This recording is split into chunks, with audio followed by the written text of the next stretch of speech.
Microsoft has officially announced the pricing, the pre-order dates, and release dates for their two new next-generation consoles, the Xbox Series S and the Xbox Series X. Both consoles will be available publicly on November 10th, with the Series S being an all-digital version. They released a video showcasing the new smaller console, and we know that it will support up to 120 frames per second, will have 512 gigs of SSD storage, and will support Dolby Atmos sound.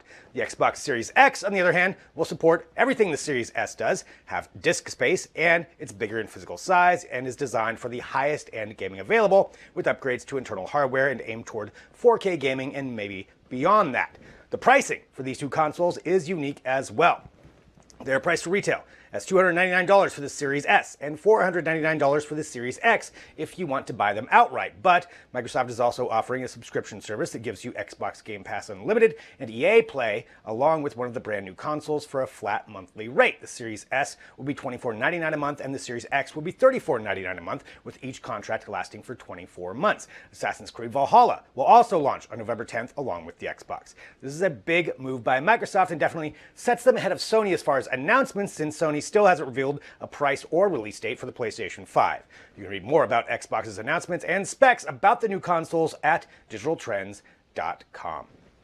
Apple has announced a big event for Tuesday, September 15th, but will they reveal the new iPhones? Apple normally releases a bunch of new products in early September, so this isn't too delayed as far as the date, but they are being very Apple-like by not giving too many hints as to what will be revealed. We do think that we'll probably get a new Apple Watch. This would be the Series 6. The design itself may be fairly similar to the previous versions of the Apple Watch, but internally it should feature some big upgrades, particularly at the processor level, and given their push into health devices, it may come with the rumored blood oxygen monitoring feature.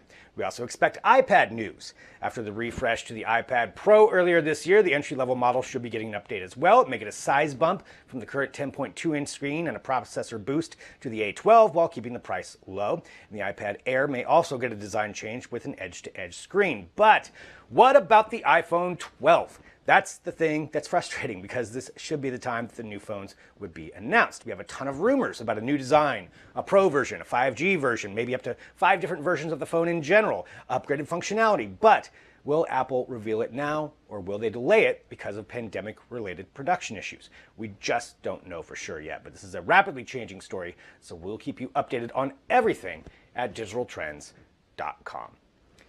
You can now turn your Amazon Echo device into a fully functioning phone if you're using AT&T, according to a new partnership between the two companies. So there have been previous ways to make calls through Echo devices, like via device-to-device calls or making outbound calls in some cases. And overseas, Vodafone has already enabled mobile phone services to be utilized via the A-word, I won't set off your devices. But this is the first time this service has come to the US, and it's rolling out today. So once your service is linked to your account via the app, you'll be able to dial calls by asking it to call anyone. You'll also be able to receive calls this way, with the Echo announcing who is calling and allowing you to answer or not. Other functions will allow you to snooze notifications or set specific hours for when calls can come in. As of now, the feature is just set to be included for AT&T customers, but Amazon has said they'll monitor and evolve the service as customer demand warrants. Not that we really have visitors in our homes anymore, but it would seem kind of awkward to me to have someone over and then you have the speaker announce that someone is calling you. But if you think about it, for, say, elderly people or those that may not be able to reach their phones quickly to make or answer calls, this could be a pretty good feature. So a lot of details there, but you can read more about it at digitaltrends.com. All right, and continuing on here with trending news, the U.S. military may be welcoming robotic dogs into its ranks to work alongside their personnel. If you think this seems like it's maybe out of an episode of a futuristic Netflix series, you're not alone. So the U.S. Air Force recently hosted a demonstration of the Advanced Battle Management System, which is designed to utilize and integrate a digital network into current operations to take advantage of cutting-edge technology.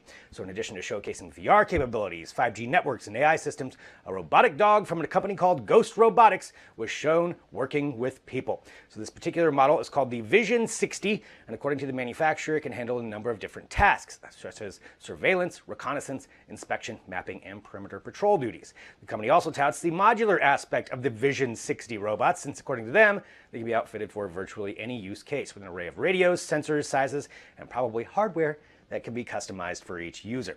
While this was shown in the demonstration capacity, it's inevitable that this kind of technology is deployed for active duty use, particularly in the idea of security, which could make a job much safer for an actual human.